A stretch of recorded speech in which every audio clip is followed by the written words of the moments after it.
internal. Ini contoh ya. Contoh ya. PJ Manajemen Laboratorium membuat SK penunjukan pelaksana audit internal. Jadi kepala UPTD di DLHA Provinsi NTB membuat SK dulu menunjuk timnya. Kemudian PJ Pengendali Mutu membuat jadwal audit internal.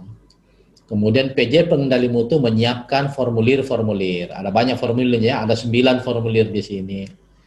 Kemudian PJ Pengendali Mutu membuat undangan pelaksanaan. Kemudian PJ Pengendali Mutu menyiapkan semua dokumen sistem manajemen mutu, termasuk semua dokumen penerapan sistem manajemen mutu.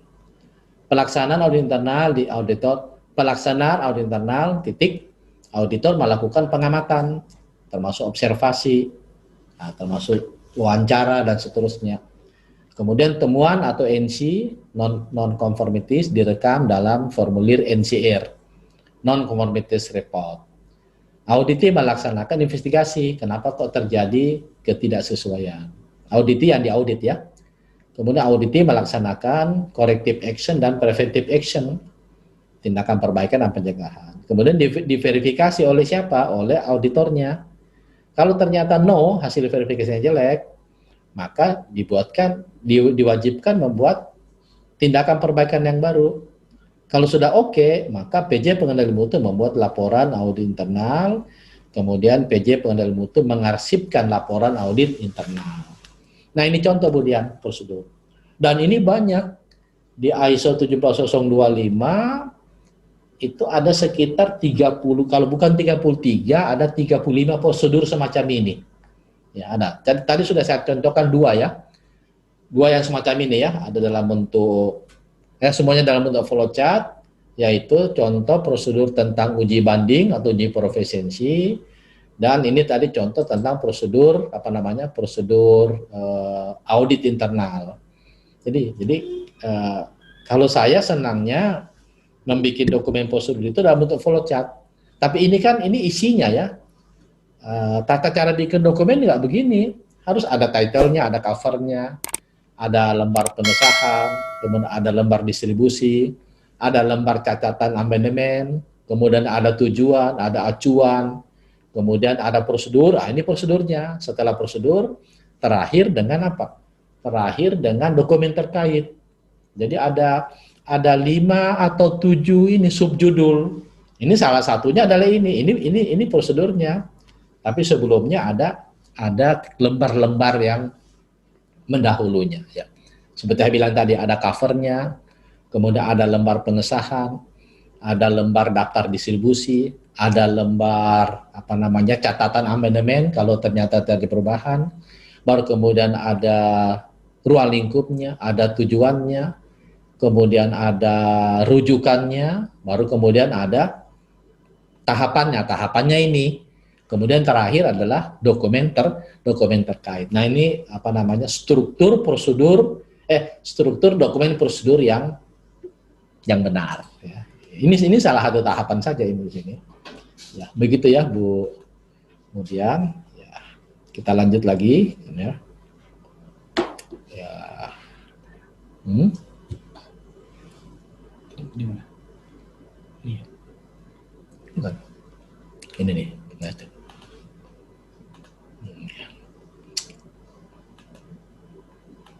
Ya. Ini dari Hernitanti ya.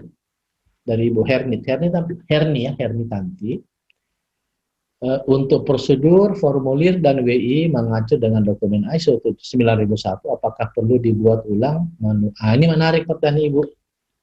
Menarik. Jadi kalau ternyata ada prosedur di ISO 9001 tahun 2015.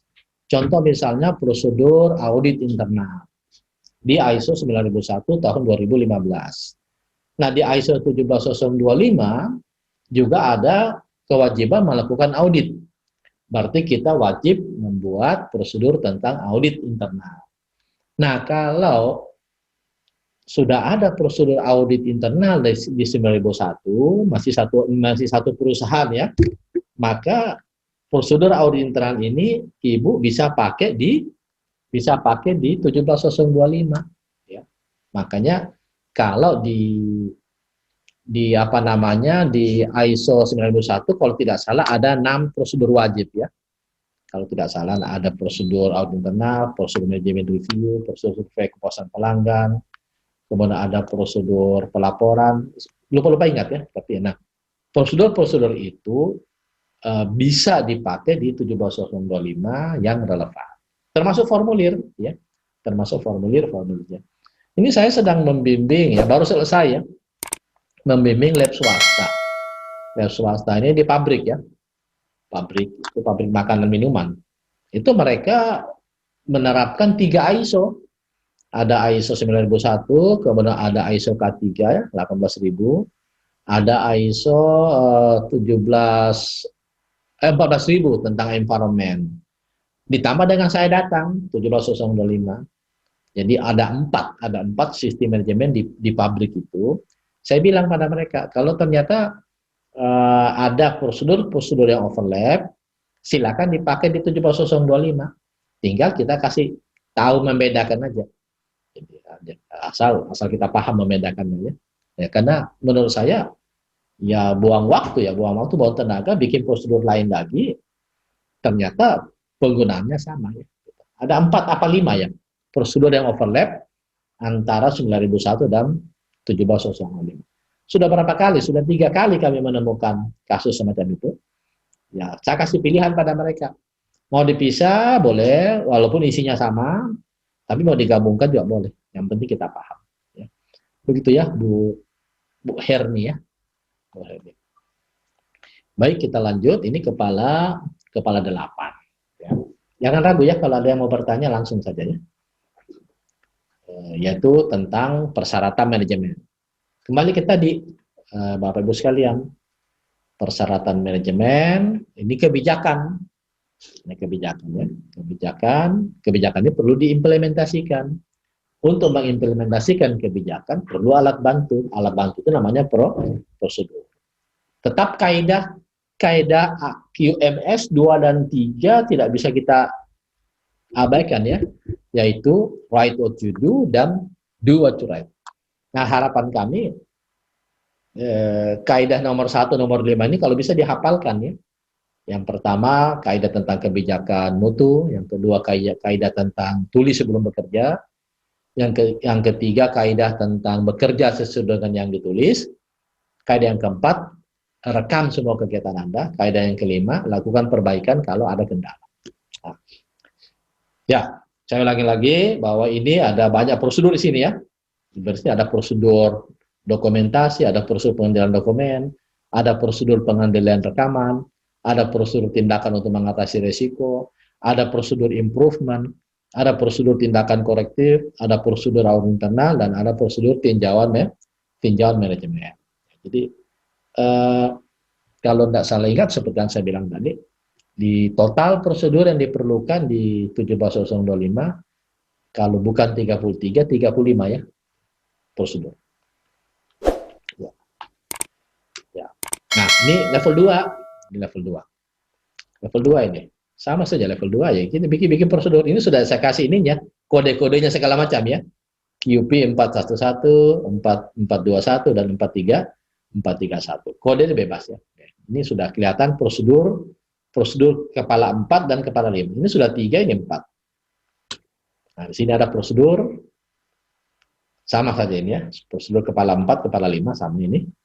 Nah, ini prosedur kepala 6. Prosedur kepala 6 ada 5 prosedur. 1, 2, 3, 4, 5. Ada 5 prosedur ya. Prosedur kepala 6 ada 5. 5 tambah 3, ini 3 ya. Ini 4 ya. 5 tambah 4 sudah 9. Ini ada berapa prosedur? Ini sudah 1, 2, 3, 4, 5, 6, 7. 1, 2, 3, 4, 5, 6. 1, 2, 3, 4, 5, 6. 6 tambah 9 sudah 15. Ini prosedur tentang kepala 7 sampai 74. Ini prosedur masih kepala 7. Ya. 6 tambah 15. 16, 17, 18, 19, 20, 21, 22, 23. Sudah 23. Di sini sudah 23 prosedur. Tambah lagi dengan ini kepala 8. 24, 25, 26, 27, 29, 30, ya 33 prosedur.